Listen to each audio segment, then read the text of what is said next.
Hello, and welcome back to Super Hell, aka the Mysteries Podcast, a show where two recovering Supernatural fans subject themselves to a rewatch so no one else ever has to watch Supernatural again.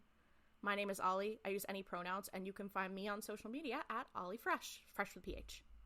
And my name is Claudia, my pronouns are she, her, and you can find me on social media at Klaudia Says. Rise and shine, Sammy! Pig in a poke, you know what day it is, baby! The, eponymous? Is that the word? I think so. I don't know. The episode that our podcast is named after, The Mystery Spot. We have finally reached it in Season 3. Season 3, Episode 11, The Mystery Spot. We are dedicating a whole episode to it today. Like, it's a really, deeply emotional episode. Yeah, and also, it really helps not maybe bring the plot along, but, bring the emotional stakes. Yeah, the emotional stakes along. So, it's wild.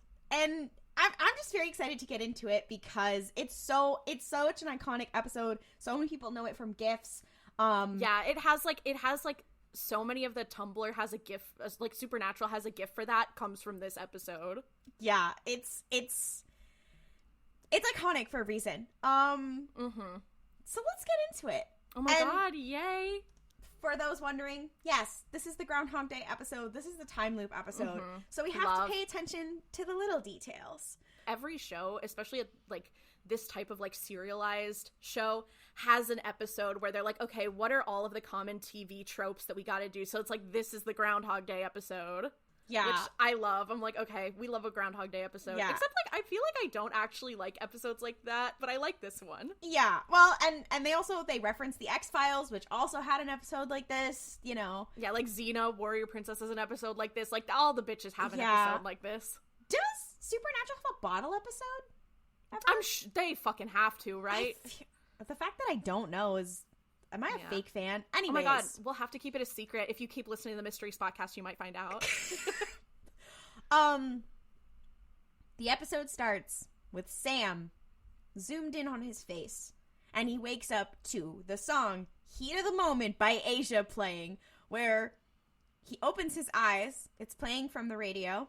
He looks up, and he finds that Dean is already up. He's getting dressed. He is jamming to this song. And he's like, let's go. And he says, rise and shine, Sammy, which is why I said that before.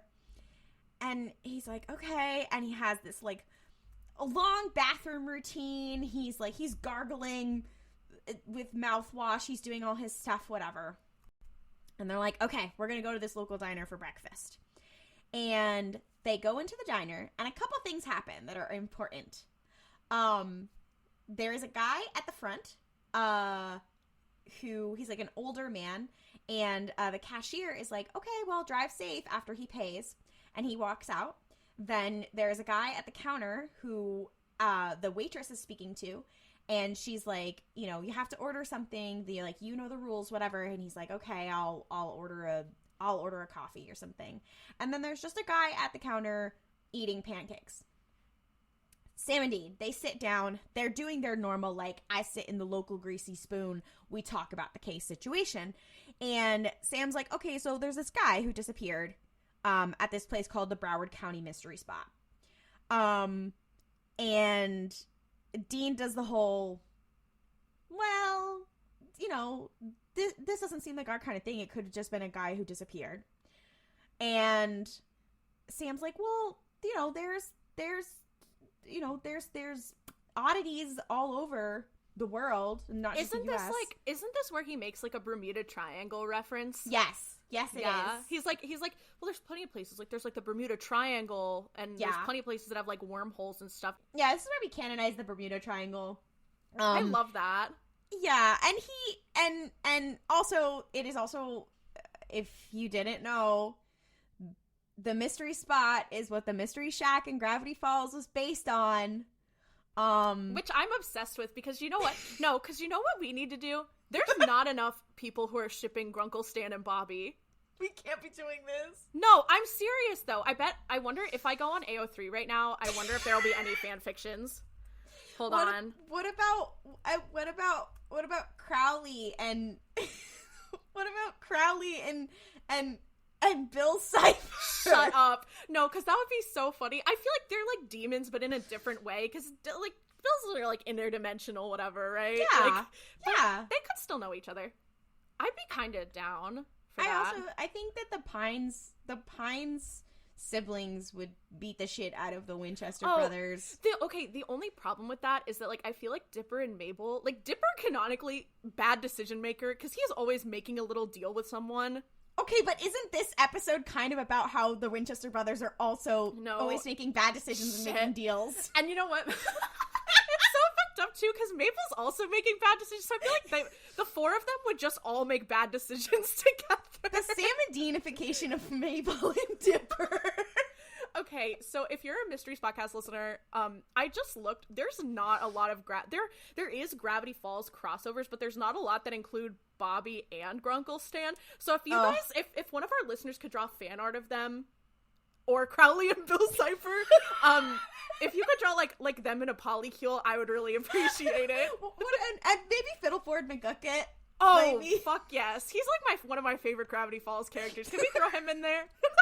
Also, it says Broward County. I think they're in Florida, even though I think the mystery spot is in the PNW. Yeah, I don't actually know. I'm pretty sure because that's what like the mystery shack is based on. I either way, I did read a fact like I know it's not in Florida. Yeah, which is like fine because I'm happy that they put it somewhere random so it's not like too close to real events. Yeah. So, anyways, they are having this conversation, and Dean looks at the board, and he's like, what should I get? And he goes, Tuesday special, pig and a poke, with a side of bacon. Isn't Sam like, do you even know what that means? Yeah. I don't actually know what that means, so I looked it up. And oh, shit. Does it actually mean something? It does.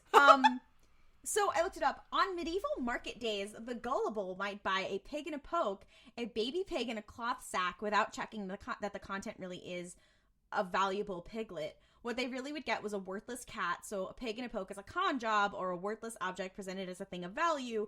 Letting the cat out of the bag in the sense of revealing a secret comes from spoiling that same kind of scam. Wait, shut up. Is this like foreshadowing? Apparently! Oh. Apparently they were kind of smart Shut when up! they did this.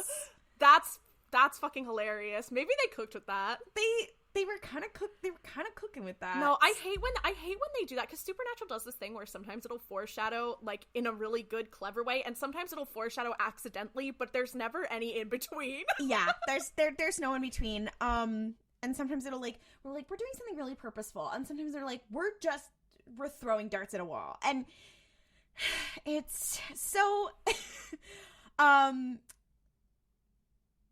So the waitress comes over and she's like, all right, can I take your order? And Dean's like, I'm going to get the special, the pig and a poke, with the side of bacon. And Sam's like, I'm going to get a short stack. And, she leaves. They keep talking. She comes back to deliver their food. She puts it down and she's like, oh, and I have a side of hot sauce. And then she accidentally knocks it over and it shatters on the floor. And she's like, oh, I got to get a cleanup crew, whatever. And they're like, okay, a lot going on here. And then it cuts to that they're walking down the city block outside of the diner. And a couple things happen on the street that we have to take note of. They walk past like somebody has curbed their dog. There's a golden retriever who's barking. Then there's this blonde young woman that Dean bumps into who's holding all these flyers. And then there are these movers that are kind of comical, honestly. And they're struggling to get this like desk inside of a building, and they're saying like, I feel like what did exactly they say? One of them is like, I knew this desk wasn't. I told you this desk wasn't going to fit up here, and the other guy's like, oh, what do you want, a Pulitzer? And he says it wrong because it's technically Pulitzer, but he's like, what, you want a Pulitzer? It's a wild line. They're very like Looney Tunes-esque kind of characters. It's funny, and they're walking along and they're like, okay, this is also, I think, where they have that conversation about like, all right, so there are parts of the world where things are just a bit more mysterious, a bit more magical. Things get pulled into wormholes. No big deal. Like the Bermuda Triangle. And they're like, all right, let's just go check it out.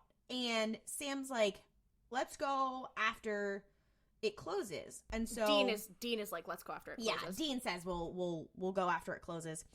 And it cuts to them going to the mystery spot when it closes. And the first shot that you see of the mystery spot looks a lot like the logo for our show. Yeah, if you've seen the logo for our show, then you know what it looks like. Yeah. It's fun. It's like this sort of optical illusion, right? Because they're walking down this... We see it from, like, inside of the hallway, and it looks like this flat black and green spiral around the door. So it's like, it makes the hallway look kind of flat, despite the fact that it's, like, actually a hallway. Yeah, it's very fun. They're walking around, there's, like, you know, desks nailed to the ceiling and whatever, and they're like, this is just, like, a hokey tourist trap. Like, what's going on? And they're investigating, and Dean's like, what did you expect to find here? Like, what are you looking for? Whatever. And Sam's like, I don't know, whatever.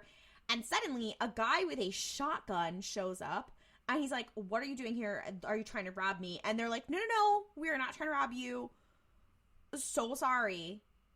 And Dean goes to, like, he's like, he like, puts his hand up, and he's like, let me put the gun down. And the guy's like, don't move. And the guy accidentally shoots him as he's trying to put his gun down. And Dean goes, like, flying onto his back. And Sam goes to hold him. And he's been shot at basically point blank range.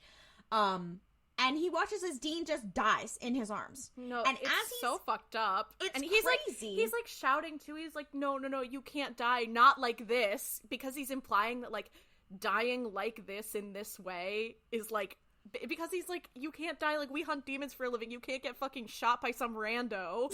Like, that's so funny.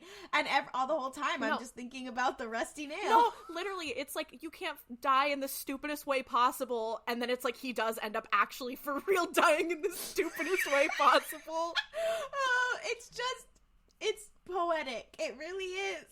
It's like poetry, it rhymes. It's funny. And so it cut to black.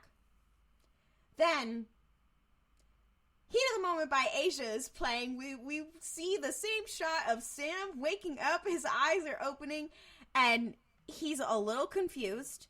And he like slowly gets up, and he's like, what? And he looks over. Dean is fully dressed. He's jamming. He's like, rise and shine, Sammy. And he's like, what? And he's turning up the song. He's doing the same thing. Everything is the same. And Sam's like, what the hell? And he's like looking around, whatever. They go to the diner. The same stuff happens at the diner.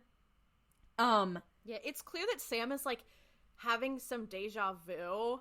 Like, that's kind of what he's thinking.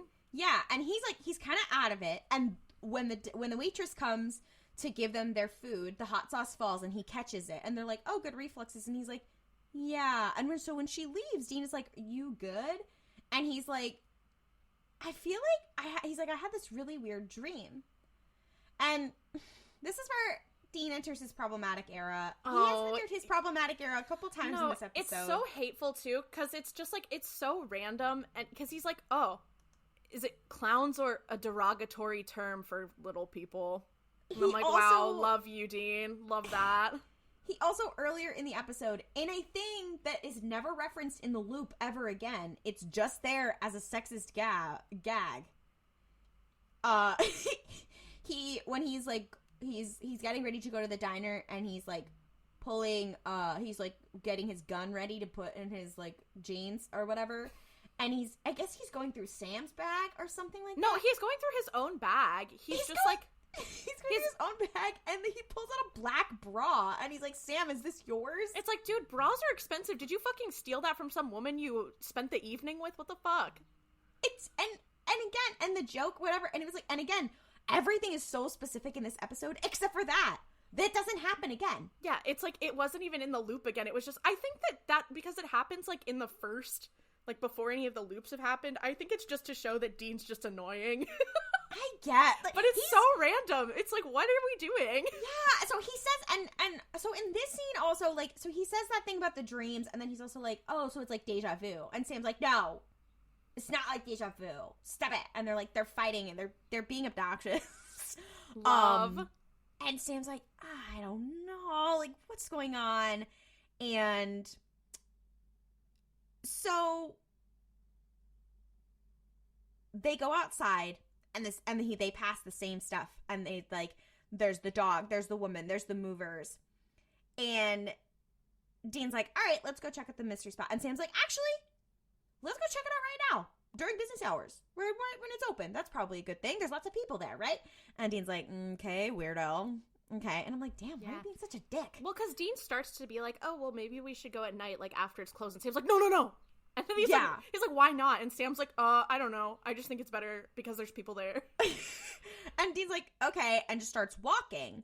And Dean steps out into the street, and a car, an older-looking car, like, hits him, goes really fast, and hits him so hard that he goes flying like a rag doll in the air. It's, like, comical. And he lands, like, really far away. It is the guy in the diner who they're like, okay, drive safe, is like an older guy, has hit Dean. Sam is like holding him in the middle of the street, watches him die, and then he wakes up. Heat of the Moment by Asia is playing. And Sam is waking up again in his bed, and he's like, oh my god, this is so traumatizing. I have now watched Dean die twice. And there is Dean, being like, rise and shine, Sammy. And he's like, what the fuck? I feel like if you had like a Dean action figure and you squeeze the arm, it would be like, rise and shine, Sammy. Yeah. And it's so dark. And Dean's doing his stupid like gargling in the morning and all his shit, whatever. They go to the diner, they see all the same stuff, whatever, and he just decides to tell Dean. He's like, I think we're stuck in a time loop. And Dean's like, okay, that's weird even for us, which they say every fucking episode, that a new weird thing they've never, or their father has never encountered before, because other hunters have, but their father's just an idiot. And they're like, that's too weird. That can't happen to us. I'm like, you guys hunt monsters for a living. You've met gods. Like, I don't know what to tell. Like, okay.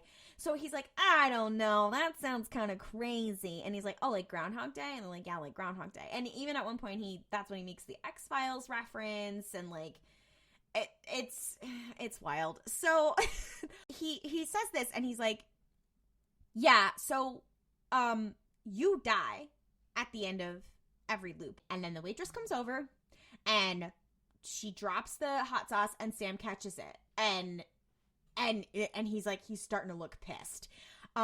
They walk out onto the sidewalk. There's the same people that they see, whatever. Sam goes to Dean goes like, okay, let's go to the place, and he's like, no, we're gonna go during the day. Dean, and he's like, okay. Dean starts walking. He goes to go into the street. Sam yanks him back, and then that car comes by, and Dean's like, oh my god, like, that was crazy. And he's like, did I die? Like, did the car hit me? And he's like, yeah. And he's like, and then Dean has the most crazy suicidal response to that, where he goes... No, he really is in his suicidal ideation era. He goes, okay, but did it look cool, like, in the movies? Getting hit by a car? Like... It's so, like, random. And Sam just goes, no, you peed your pants. And he's like, well, yeah, of course I would if I got hit by a car. Yeah. No, it's so funny, too, because it's like, this is one of the things where I'm like, Supernatural has a gift for everything, because it's like, oh, you peed your pants, oh, you got hit by a car, you have this gift. Yeah. Like, what the... Like, it's... And so many, like, random weird little things happen like that in this episode, which is why I'm like, I know that so many gifts came from this, because it's like, now what the fuck are we talking about? Why are we talking about, like, okay, so it cuts to them at the mystery spot during the day. They are posing as reporters, and they're talking to the owner of the establishment, the one who killed Dean in the first go round. And Sam starts to get a little testy, a little irritated, because they're like, okay, well, did you see where that guy who went missing went? And and the guy's like, no, like, I said everything to the police. Like, I never even met that guy. Like, I don't know what you're talking about. And they're like... He's also talking about, like, how this place works in kind of a campy way. And it's like, oh, take the tour. Yeah. And Sam's like, how does it work? Whatever. And he's like, ooh, take the tour. Like, whatever.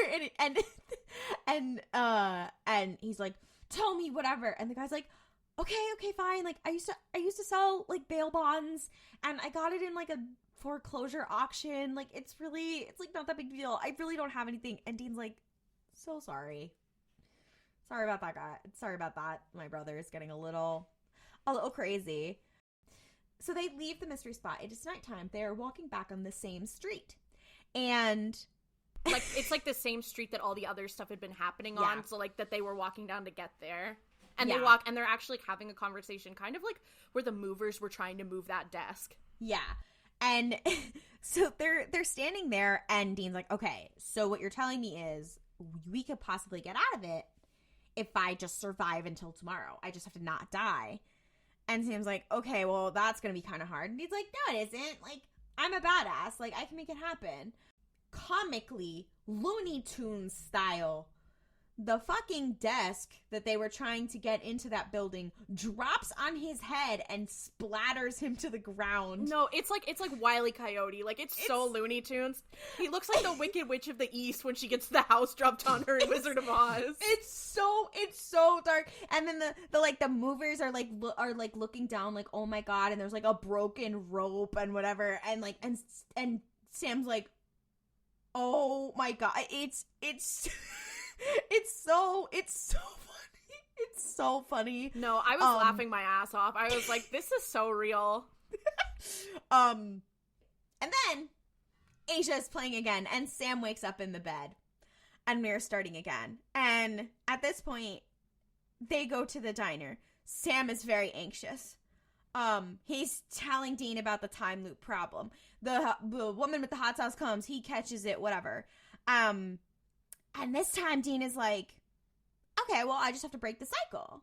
Like, okay. And so he's like, and he says a line that out of context, when you think of it in the context of Supernatural, is kind of the point of the whole show, where he's like, well, I can just choose to do something different, and that will break the cycle.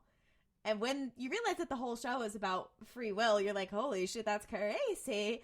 So he's like, he's already put his order in, and he says, like, hey, to the waitress, he's like, actually, can you switch out my side of bacon, which is what he normally gets. Can you switch out my side of bacon for sausage? And she's like, sure, great. She brings all their order over, and he's like, see, we're fine. He starts eating. He immediately chokes on the sausage.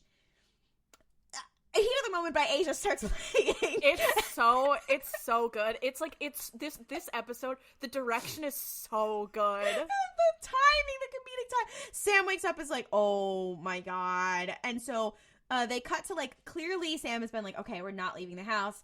And Dean is in the shower. And he's, like, yelling out of the shower. And he's like, really? Like, we can't leave the house? Like, that's stupid, whatever. And Sam's like, no, we can't leave. And Dean's like, oh, whatever. And then you just hear, like, a yell and a thud. And then Heat of the Moment by Asia starts playing. Because Dean fell and hit his head in the shower. And Sam's like, oh, my God. And wakes up. And once again, he's like, okay, we're gonna trap ourselves in the hotel room, whatever. And Dean is eating tacos, and he's like, God, this really sucks, whatever. And he's eating the tacos, and he's like, you know, these tacos kind of taste funny. And then Heat of the Moment by Asia plays, and Sam wakes up, and then in the next one, we're right where, like, Dean is getting ready for the day, and he goes to plug in his razor, and he immediately gets electrocuted. And then Heat of the Moment by Asia starts playing. And the next one, we cuts to Sam and Dean have gone to the mystery spot. They have tied the owner to a chair and duct taped over his mouth. And Sam has taken an axe and is, like, hacking. He's trying to hack the mystery spot down to the studs, being like, I will figure out what powers this fucking place. And Dean's like, maybe you're gone a little too far. And he's like, so sorry. Like, nobody's gonna get hurt. So sorry. Like, this is so bad, whatever. And he's like, okay. He's like, Sam, I don't think that's gonna work. He gets up to go, like, stop him, whatever. And Sam's like, no, whatever. And the camera is looking at the owner's face, and you're just hearing them argue off screen, and they're like yelling and they're pulling back and forth, whatever. And then you just hear, like, a squelch, and then there's, like, a blood spatter onto the owner's face. And then you hear Sam being like, Dean? No, because I'm obsessed with, like, this cycle that implies that, like, Sam killed him. It's like, Jesus Christ. I imagine him being like, oops, okay, well, it's fine. It's gonna reset anyway. Yeah, like, I imagine that that's the one that stuck with him, where he's like, oh, shit. And then Heat of the Moment by Asia plays, and Sam fucking wakes up again.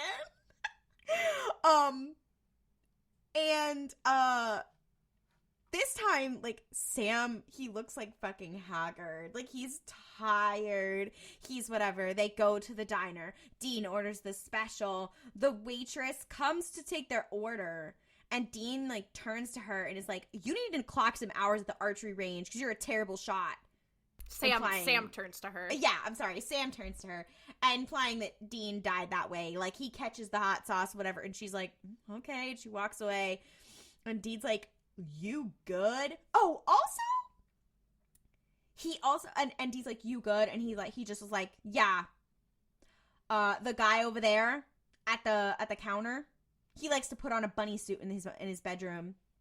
And the guy over there, he's going to rob a bank later. Or he's going to rob somebody in here later. The guy who, the waitress always says, like, you have to buy something or whatever. And Dean's like, what the hell? And he's like, this is my 100th Tuesday. Implying that, like, a crazy amount of shit has happened. And then Dean's like, that's crazy. Starts talking. And Sam starts repeating back to him what he's saying. Exactly as they're saying it. And, like, some very funny gifts come from this scene, whatever. And he starts saying more and more ridiculous things that Sam is saying right back to him. You know, they had fun actually with this scene specifically. What does he say? Oh my god, like he's like Sam, stop. And he's saying it at the same time. He's like, Sam, stop. I'm serious. What are you doing? And they're both saying it at the same time. And then he's like, I'm Sam Winchester and I like to wear makeup. I'm Sam Winchester and I cry my way through sex. And Sam says it at the same time. Like, Dean cannot stop being problematic, even when he's joking with his fucked up brother. Like, it's so... So then Sam also put some keys on the table when they're having this conversation. And Dean's like, what are those? And he's like, I took them from the old man. He shouldn't be driving. Just trust me. And they're like, okay. So they go outside and you see the dog. You see the man being like, where's my keys? You see all the same people. The woman bumps into them, whatever. And Dean goes, okay, well, have I ever done this? And he chases after her. And he's like, hey, like, wait up. And he gets a flyer from her and then comes back. And he's like, in all these loops, did you ever think to, like, you know,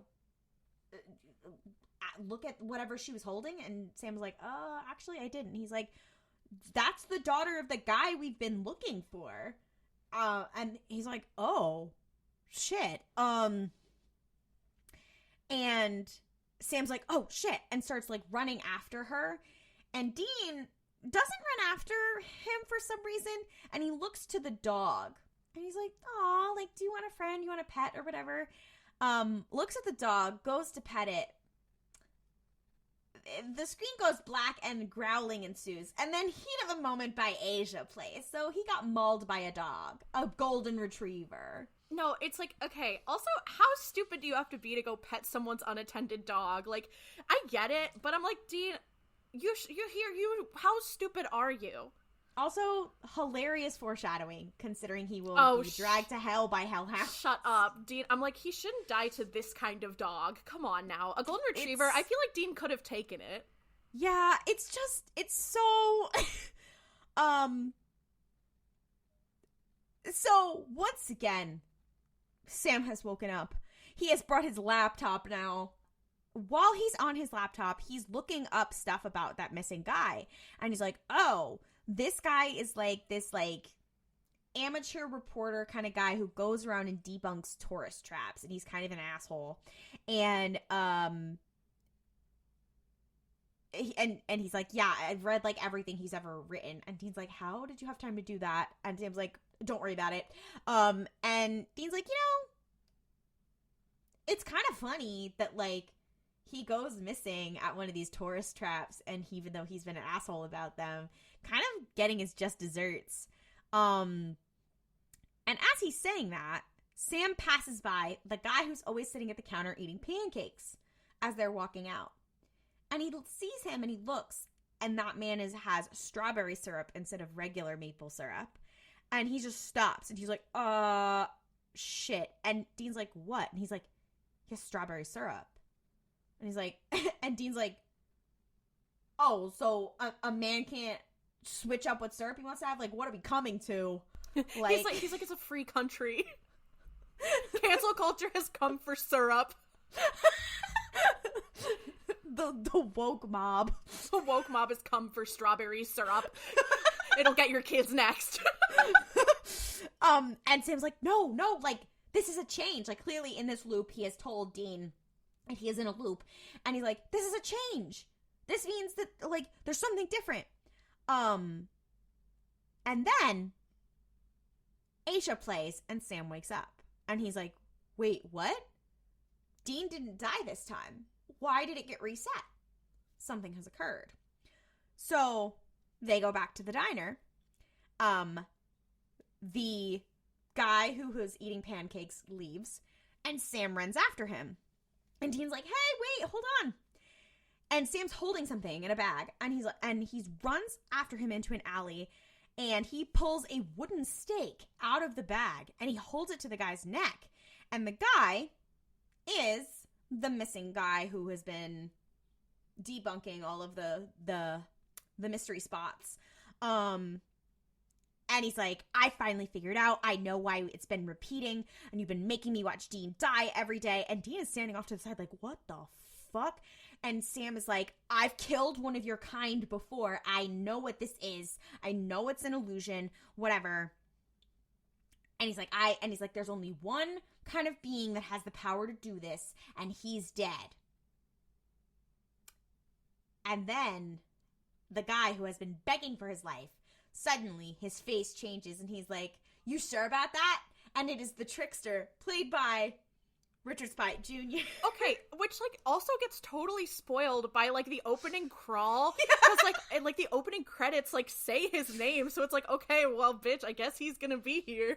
Yeah, and also, considering who he actually is, this episode is crazy. No, it's so funny. It's nuts. And he's like, sorry. And he calls them chuckleheads, which I think is really funny. And he's like, yeah, so it's been really fun killing Dean every day, but actually the joke has been on you the whole time, Sam. I've been trying to teach you a lesson that you can't save your brother. He's gonna die no matter what. And Sam's like, what the fuck? I'm gonna kill you, bitch. And he's like, okay, you know what? It's not funny anymore. Joke is off. Tomorrow you're gonna wake up and it's gonna be Wednesday. And Sam's like, I don't fucking believe you. I'm gonna kill you. And he's like, I promise. And he snaps his fingers. And Back in Time is playing. Love some Huey Lewis in the News. Love. Yeah. It is a different song. And he wakes up and he looks at the alarm clock and it says it is Wednesday. And Sam is like, he's fucking elated. Also, he's like, he looks over and he's like, no Asia? And Dean is like, yeah, I know, this radio station sucks. Yeah. And also, this is also where all the gifts where people go, it's Wednesday. That comes from this. Yeah. He's like, is this not like the most beautiful song you've ever heard? Yeah, and Dean's like, what the fuck? They pack up to leave, and Dean goes outside first to pack up their weapons, and he's talking to Sam, and he's like, yeah, right, Sam? And he turns around, and there's the guy there from the diner who Sam had said had robbed somebody, being like, give me your wallet, and holding Dean at gunpoint. And Dean's like, whoa, everybody calm down. Shit. It cuts to Sam inside. You hear a gunshot. He rushes outside. Dean is on the ground, bleeding out, and he's holding him. He has been shot in the chest, and he's dead. And he's holding Dean, and he, like, closes his eyes, and he's like, it's not resetting, and I'm not waking up. What do you mean? And he just starts crying, and you're like, what the fuck? No, it's really sad. Like, this episode takes such a turn from here. So then, And I love how in the wiki it says, a very dark montage. No, it is. It's so fucked up. This montage is like, okay, shit, he's kind of giving American Psycho. Yeah, it's very dark.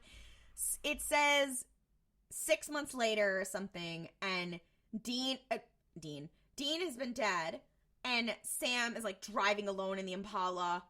He's cleaning his weapons. He's making his bed. He's eating alone. He has this board on the wall with red string.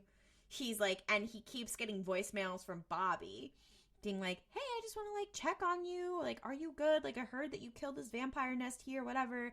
And I'm just like, I want to see if you're okay. Like, all this kind of stuff, whatever. And he keeps ignoring it and keeps ignoring him. And, you see, like, Sam fixing his own gunshot wounds. It's like Jared Padalecki's like kind of shredded, which we don't really see a whole lot of Sam being like the sexy one. But I was like, damn, okay, he's got like a 6-pack. He's washboard abs out here, okay. I heard Sam Winchester was shredded. Well, we get plenty of that in, I think, season 4, I believe, as well, in his fucked up era. But they're like, yeah, he's crazy, but he's hot now. And he's really going through it. And I do keep thinking about, hey, remember when Dean actually dies and Sam's alone? Anyway, which also isn't the first time. Right. He finally gets a voicemail message from Bobby who's like, hey, I think I found a trace of the trickster. Come meet me. And Sam goes to meet Bobby at the mystery spot because Bobby's like, okay, this is the last place where he used his magic, so we can track him here. And he's like, so we need to do a summoning ritual, and it has to be tonight. And as soon as he gets there, Bobby runs up and hugs him, and he's like, I missed you so much. Like, I hope you're doing okay. Like, whatever. It's like, it's very, I'm crying, I'm screaming, I'm throwing up. And he's like, we have to do this ritual. It needs a gallon of fresh blood. And Sam's like, okay, well, that would mean we would have to kill someone, like, right now. Like, a person for, like, the whole... We'd have to kill somebody to bleed somebody dry. And he's like, all right, so I'll do it. I'll find somebody. And Bobby's like, no, like, we can't kill somebody. That's crazy. And Bobby, like, sighs. And he's like, okay. And he gets out a knife. And he hands it to Sam. And he's like, I'll do it. Like, just kill me. You guys are the closest thing that I have to family. You are like sons to me. Whatever. And Sam's like, I can't do that. Like, I can't do that to you. And he's like, if anybody, at least, like, it's better that it be me than some random person. And he's like, okay, like, I'll do it. And Bobby gets, like, on the ground and turns around. And Sam puts the knife down and pulls out a wooden stake instead. Because he clearly thinks this is the trickster. And he's like, okay. And he stabs Bobby through the heart. And he's like, but you're not Bobby. And Bobby falls forward with the stake in him. And he's just laying there, bleeding out. And Sam starts to, like, panic. He's like, Bobby? Shit. And there's, like, a solid 30 seconds where he's like, oh my god, I think I actually killed Bobby.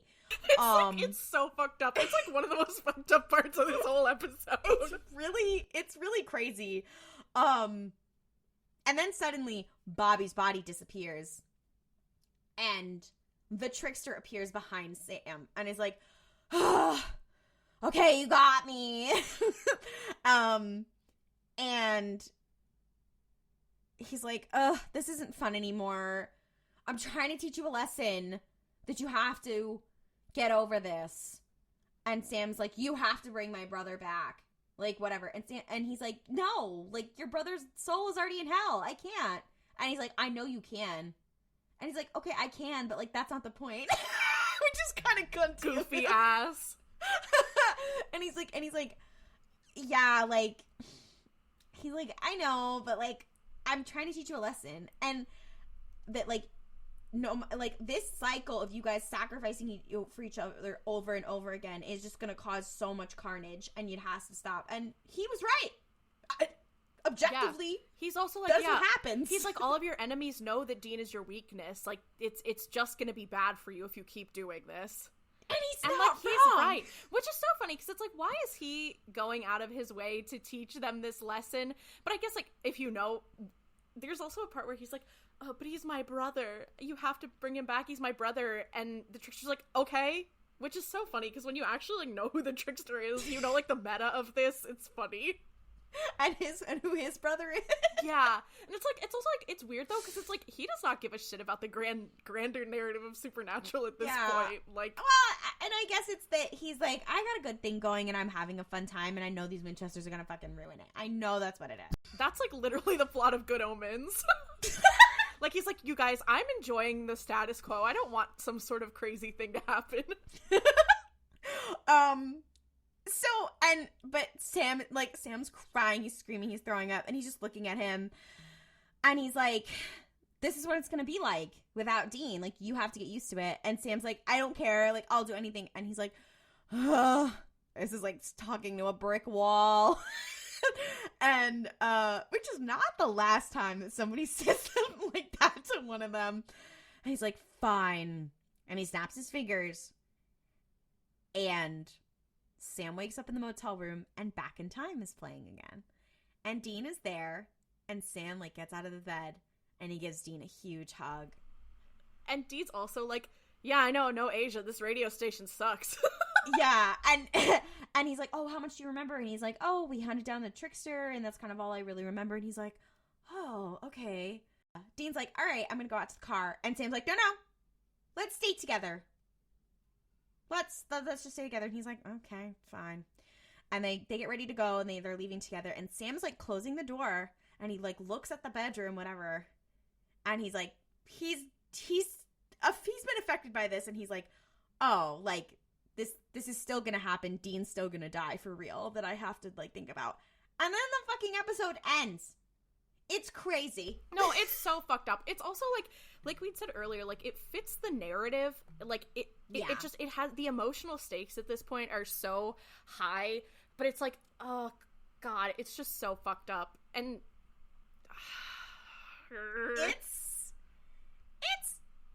it's crazy. Since we're only doing one episode, I'd like to play a little game. Ooh, I love a game. With the trivia in this episode, okay? Ooh, is it going to be kind of like, is it a Supernatural trivia factor? Did Klaudia just make it up kind of deal? Yeah, it is. Love. Yeah, it is. Oh, I'm so excited. I love games. Yeah. With the trivia section of this episode. Okay. Are you ready? I'm ready. Okay. The filming for this episode takes place in Steveston, British Columbia. As well as being used to resemble Broward County, Florida, this location doubles as Mystic Falls, Virginia in The Vampire Diaries. Shit. That's crazy. No, because Mystic Falls, like, kind of does have this vibe. And, like, I know a bunch of those, like, CW shows, like, film in BC, so it would make sense. I do love also, I think I said earlier, how it's supposed to be Florida, but everyone's, like, wearing jackets and shit. Yeah. Okay, I'm gonna say that this one's true. Incorrect. But it is the location for, get ready. Okay. ABC classic Once Upon a Time for Storybrooke. Shut up. Oh my god. Shut the fuck up. No, like, okay, I didn't watch Once Upon a Time ever, but, like, isn't the whole thing that they're, like, all trapped in this town? Yeah. So the meta of this is fucking hilarious. Oh my god. Yeah, at the end of the day, doesn't it always come back to Supernatural? Shut up. That's so fucking funny. No, because if I knew Dean Winchester and Elsa inhabited the same town, then... We can't be doing this. No, because I know he's older, but I feel like Sam is the Elsa. No joke. I feel like this conversation has to have been had on Tumblr. I've seen it. For real. I've seen it. Who is the Elsa and who's the Anna? Actually, technically, Sam is the Elsa because he's the one with powers he has to hide. That's exactly. I think Sam is more the Elsa and Dean John is more Winchester did say conceal, don't feel. Fuck you, John Winchester. We can't be doing this anyway. Fact number 2. Jesnen Axels. Jesnen Axels? Oh, it's okay. It's okay. I'll cut it. Jesnen Axels says death by Taako is his favorite death scene. Okay, I feel like I could see him saying this. That feels very Jensen to me. Yeah, I'll say that's true. That is true. Yes. Fuck yes. Also, I thought Death by Taako, and I was like, Taako from TV. Death by Taako. So true. It's just like that entire town in that one episode of The Adventure Zone. It's just like Here There Be Gerplins. Okay. Fact number 3. Initially, Only Time Will Tell by Asia was going to wake Sam up on Wednesday instead of Back in Time by Huey Lewis in the News. However, production wanted to go with something a little more upbeat shortly before shooting and subsequently rewrote certain lines to reflect that there was no Asia on the radio station. Ooh. Okay, because that's like, that song, it's been a while since I've like listened to that album, but it's on the same album, right? Yeah. That's like, is that like, that's like the one that's like the sister song. It's like about like a breakup, right? Exactly. Is that one? Ooh. Yeah. That would be weird. I feel like they are famous for doing some bullshit 11th hour rewrite too. I don't know 100%. I'll say it's true. No, I made that the fuck up. Fuck you, because you got my ass. No. Damn. Also the fact that it's like a breakup song. We need to stop with the weird romantic subtext that Dean Winchester is saying at Sam. Because there's a scene in this episode too where it's like, I'm happy they didn't go with the song, because there's a scene in this like episode where Sam, when he catches the sauce bottle that is about to break, Dean's like, I love it when you take control, it makes me all tingly. I'm like, Dean, don't say shit like that ever. Oh, and I know, I'm like, to be fair, it's like in context, if there was no fandom, I'd be like, okay, that's like kind of a funny line. But I'm like, because I know the Wincest girlies are acting up, I'm like, we can't, we're too close to the sun. And also that they keep making jokes like that. No. Like, they never stop. No, it's, again, something that I was like, if there's no fandom, then I'd be like, okay, whatever, who gives a fuck? But I'm like, no, you can't add fuel to the fucking fire. Please stop. We can't be doing this. Fact number 4. Jared Padalecki regards this episode as one of his favorites. He enjoyed the range that it gave him to work with as an actor, specifically the last portion where Sam must continue on without Dean. Ooh, okay. I almost feel like I've heard him say this. I'll say true. I feel like I've heard him talk about this. Absolutely wrong. Jared actually regards it as one of his least favorites since he had to cry all week and it was emotionally taxing. Shut up. Okay, well, it's actually my favorite, though, because it was emotionally taxing for Jared. Oh, I love that. Fuck you. Oh, I'm obsessed with that. So yeah, thank you for playing my little game. Oh my god, that was so fun. Thank you for listening to the Mystery Spot episode of the Mystery Spot cast. For more cursed supernatural content, you can follow us on social media at Mystery Spotcast on Twitter, Instagram, TikTok, and Tumblr. You can also ask us cursed supernatural questions in our TikTok Q&A, Tumblr Ask Box, or by emailing us at themysteryspotcast@gmail.com. If you enjoyed listening to us suffer, please rate the show and leave us a review on Apple Podcasts, Spotify, Podchaser, Overcast, any app that allows for a review, and tell a friend like an MLM. It really helps people discover our show. If you want to hear more from us, we're also 2 of the co-hosts of RuPaul's Pod Race, a queer Star Wars podcast. See you 2 Tuesdays from now for more slaying people, queer baiting things, the supernatural business.